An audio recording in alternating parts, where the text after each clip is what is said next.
Okay, so my topic for this week was based off of Jefferson's reading, the number seven, and the concept questions that I created were basically upon what found, or would like the main one was upon what foundation are the U.S.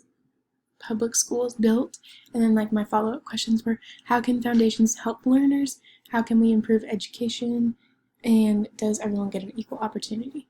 So the question that I chose to focus on this week is, does everyone get an equal opportunity?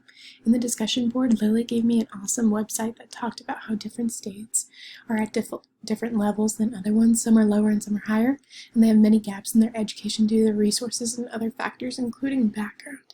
Some of the factors that were in the website were that create an unequal opportunity is basically where they go to school, who they go to school with, where they live, and what area, if it's good or bad neighborhood or anything, and if the government gives enough money to aid education, I guess. And then also one of the main ones is their home life and background as well. Those are very important conflicts that can either make or break a learner, and it's really important to be aware of those so that it won't affect them in any way, and make a good learning experience and as equal as possible. And yeah.